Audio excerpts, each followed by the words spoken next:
My name is Hannah Clark. I'm 38, and I like to think of myself as a woman who built her life deliberately, piece by piece, dollar by dollar, decision by decision. My $1.2 million investment portfolio wasn't inherited. It wasn't luck. It was the result of 15 years of disciplined saving, careful research, and calculated risks. This was my life, my security, and until last week, it felt untouchable. Then William, my husband of 5 years, brought Margaret, his mother, into our home. What should have been a 2-week stay after a minor surgery had stretched into week 6. Margaret, 62, carried herself like she was running a Fortune 500 company, though in reality, she had only flipped a condo once and watched finance gurus on YouTube with a fervor that bordered on religious obsession. Her perfume smelled faintly of gardenia, but underneath that was something sharper, metallic, like ambition. It started quietly, small suggestions. Hannah, you could be investing more aggressively. Have you considered my portfolio ideas? William would nod, eager to please her. I smiled, nodded, and kept my accounts firmly in my mental vault. But last night, the invasion became explicit. William sat across from me on the sofa, Margaret beside him, her posture perfect, her gaze predatory. Hannah, William began, voice careful but firm, we need to talk about our future, financially. I braced myself. I knew the words were coming. Margaret leaned forward, a slight smirk touching her lips. Hannah, I've reviewed your accounts. Her tone was clinical, as if she were delivering a prognosis. You're being far too passive. Your returns are pitiful. I blinked. Pitiful? In my head, I counted dividends, gains, and compounded interest. Excuse me? I asked, maintaining a polite smile. William shifted uncomfortably. I may have mentioned approximately the size of your brokerage account. I clenched my jaw subtly. Yes. And now this is an issue? Margaret waved a hand, dismissive. I can double it in 18 months. 3 biotech stocks I've been tracking, just primed to explode. I almost laughed. The audacity. Margaret, that's not investing. That's gambling. My strategy is long-term, disciplined, indexed. I'm not interested in speculation. Then William's face hardened. Hannah, stop being difficult. This is for us. My mother is a certified financial advisor. I froze for a second. Certified? Since when? Margaret patted her leather-bound folder, all confidence. I got my certificate online last month. Very intensive course. I exhaled slowly. My heart rate ticked up. The subtle claws of their manipulation were sinking in. They weren't concerned about our financial future. They were attempting a coup. My own husband and his mother, cornering me, demanding access to my life savings. Then came the title drop, the moment that froze my blood. My mother is our new financial advisor. We've decided. Now, Hannah, I need you to give her all your investment passwords, the login for the brokerage, the PINs, everything. I smiled, a warm, idiotically calm smile. An advisor in the family? Honestly, I'm relieved. I'm so glad she's helping. William's face lit up. Margaret smirked, triumphant. Their plan had landed, so they thought.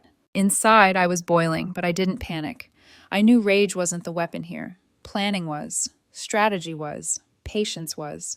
They were expecting surrender. I would give them something far more surgical. Yes, I said, standing slowly. We should do this properly. Consolidate everything.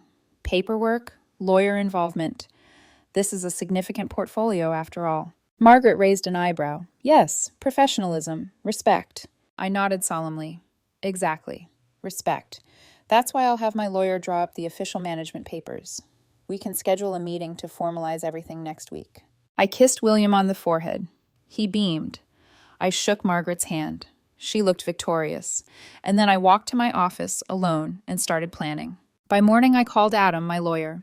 Calmly, I explained the plan. An irrevocable trust, funded with my premarital portfolio, managed by an independent third party, reinvesting all gains into the principal.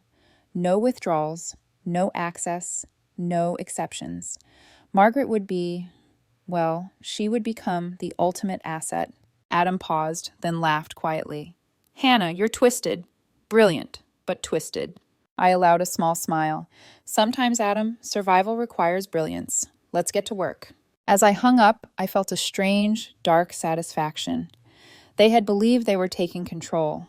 They had no idea I was about to turn the tables.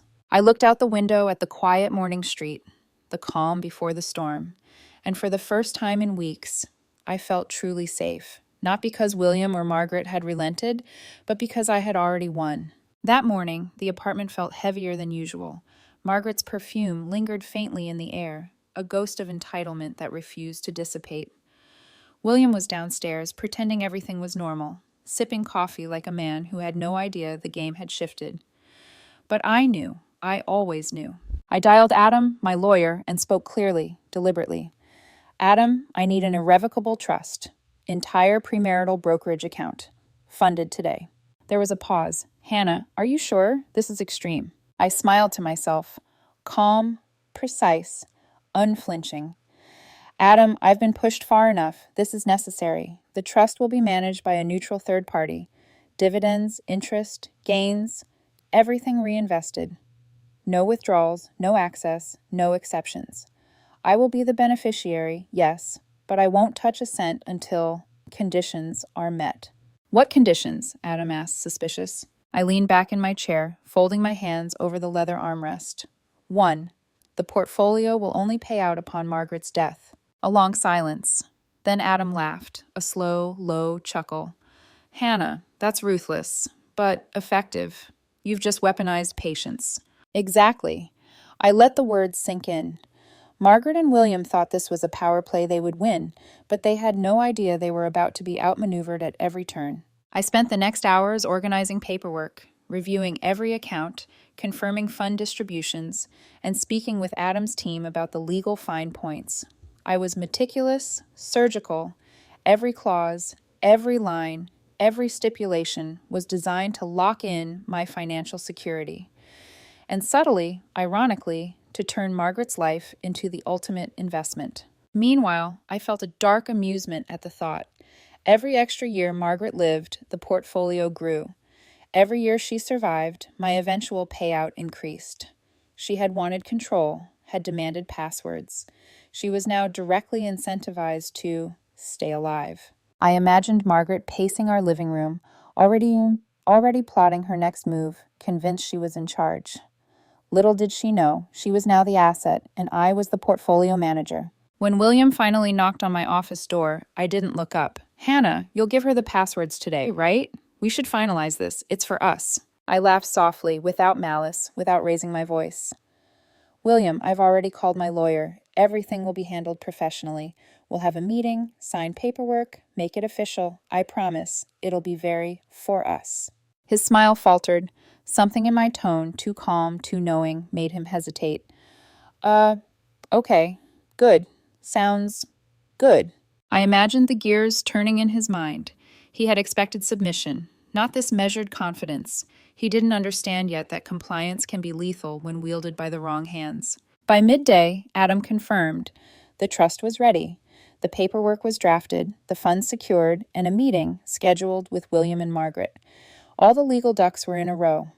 I packed a small bag, planning to stay at a hotel overnight after the signing.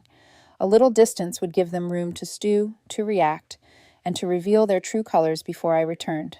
I thought about the irony. They believed they were coming to seize control. They believed they would walk into a triumph. Instead, they were walking into a masterclass in patience, strategy, and irony. Every word I had exchanged with them was a thread in the web. Now it was time to tighten it. And then I allowed myself a moment to breathe.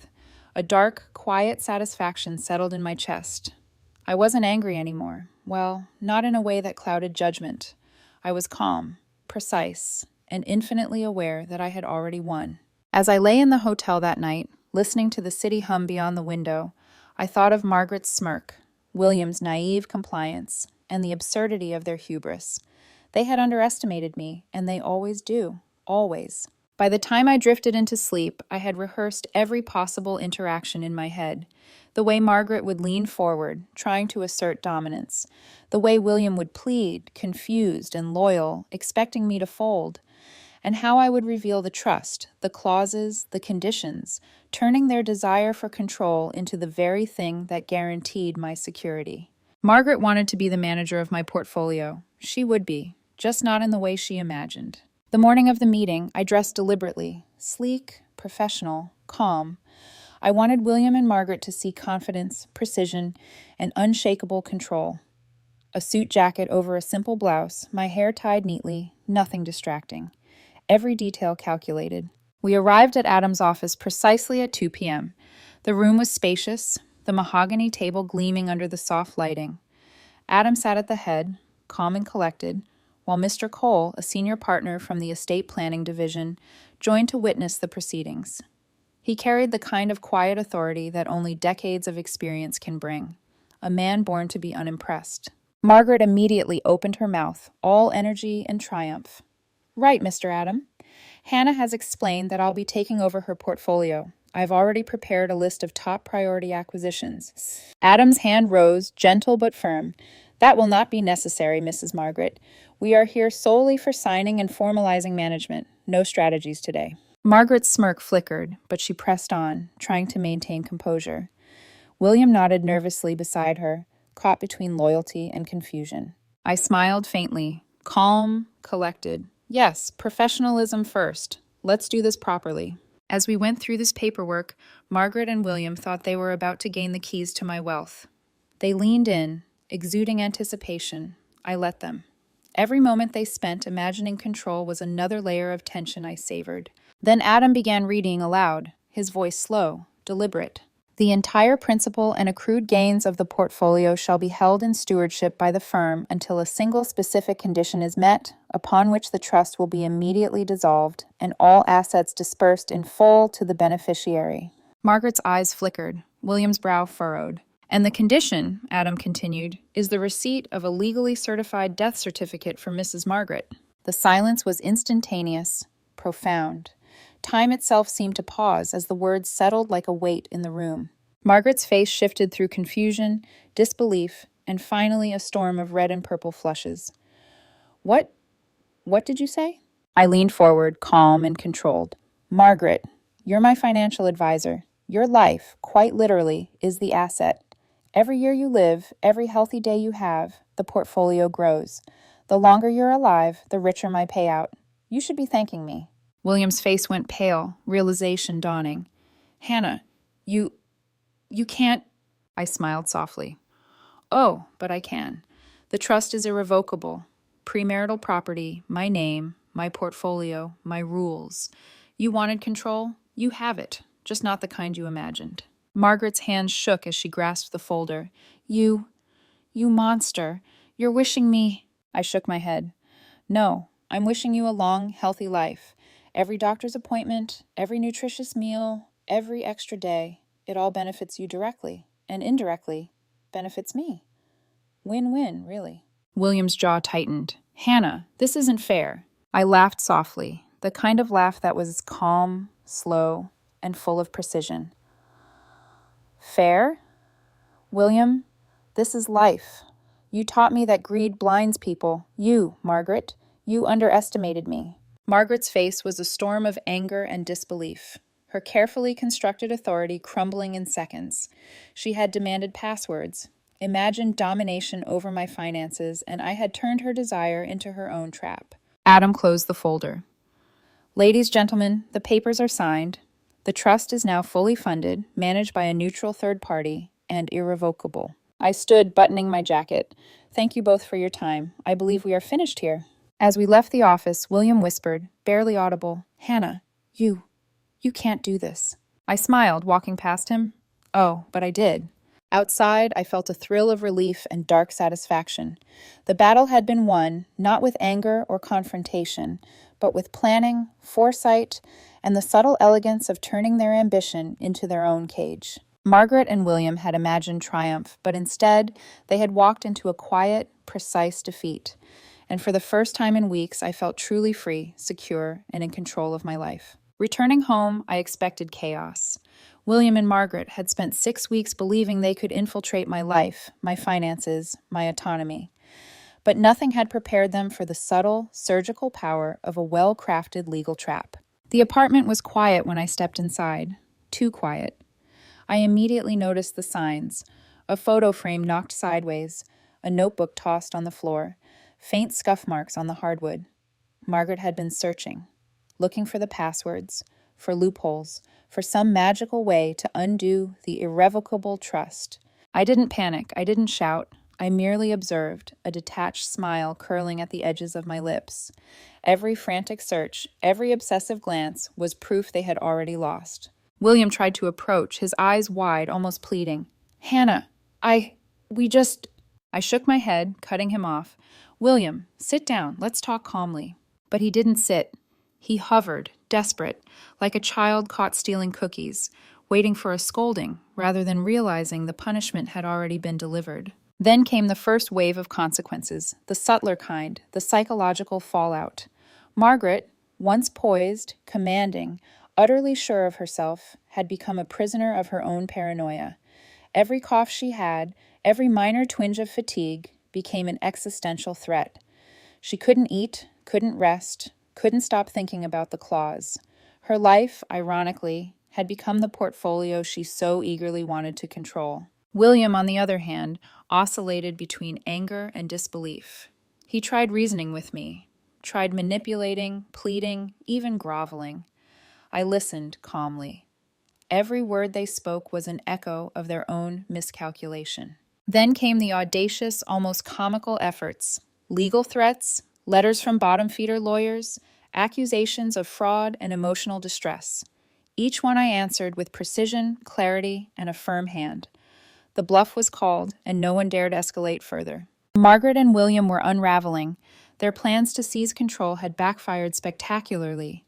The very thing they had coveted, the portfolio, the passwords, the access, had become their own cage. Every day, they were reminded of my foresight, my calm, my unshakable control. Meanwhile, I moved forward. I stayed at a hotel for a few days, letting the dust settle, letting them stew. When I returned, the apartment was back in order. Margaret and William had retreated to their respective corners, defeated not by confrontation, but by the quiet, deliberate dominance of planning. I allowed myself a small indulgence, a glass of wine, sitting by the window, watching the sunset. Freedom, I realized, wasn't about rage or vengeance. It was about control, and in that moment, I had it completely. William tried one last time, approaching with that same pleading look. Hannah, can't we... I raised my hand gently, cutting him off. William, we can't. You threw your lot in with greed. You wanted control over what was mine. I've secured my life, my assets, and my future. There's nothing left to negotiate. And just like that, it was over. The apartment was quiet, the portfolio safe, and I was finally free, not just financially, but emotionally. Margaret's life was now ironically intertwined with her own ambition, while William had to reconcile his choices with their consequences. I leaned back in my chair, feeling a calm I hadn't known in months. I had been tested, manipulated, and underestimated.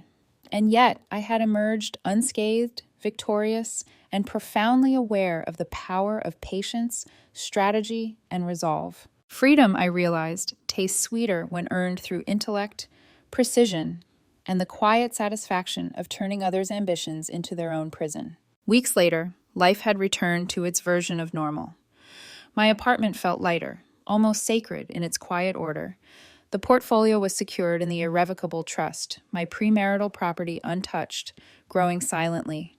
William and Margaret were still reeling from their own miscalculations, caught in a web they had unknowingly spun themselves. I spent mornings reading by the window, letting sunlight warm my face, afternoons planning small adventures for myself, and evenings journaling the strange satisfaction of justice served without malice, only precision. I thought often of Margaret, pacing, obsessing over her own survival, and of William, oscillating between anger and reluctant admiration for my foresight. Occasionally, I received updates through mutual contacts. Margaret's paranoia had deepened. She no longer trusted the meals she cooked, doubted the prescriptions she received, and found herself haunted by the realization that her ambition had become her prison. Even William had been forced to step back, reconciling with the bitter truth that the wife he underestimated was now fully in control of her life, and his complicity had ensured his own Irrel Williams. And yet, amid all this, I felt no triumph rooted in cruelty. I felt calm, secure, and profoundly alive. My freedom was complete. Financial independence, emotional clarity, and the knowledge that I had acted with foresight rather than impulse. I had been tested, cornered, and underestimated, and I had emerged unscathed. At night, I would sometimes smile at the irony of it all. Margaret, so hungry for control, was now tied irrevocably to the very asset she sought to dominate, herself. And William, loyal yet naive, had learned that some games cannot be won by charm or persuasion alone. As I closed my journal, I reflected on what truly mattered. Wealth, power, and strategy were tools, not goals. The ultimate victory was not in money alone, but in maintaining integrity, foresight, and the ability to act decisively when the moment demanded it. I poured a cup of tea, settled into my favorite chair, and allowed the calm to settle fully. For the first time in years, I felt untouchable, not because I had taken from others, but because I had protected myself and my life with intelligence, patience, and quiet strategy. William and Margaret would continue their lives, undoubtedly haunted by the lessons of overreach, ambition, and miscalculated power. I would continue mine, free, secure, and aware that the sharpest edge is often the one wielded with subtlety rather than force. In the end, the portfolio was safe, the apartment mine, and my heart clear. I was free, not by accident, not by luck, but by design. And that, more than anything, was worth everything.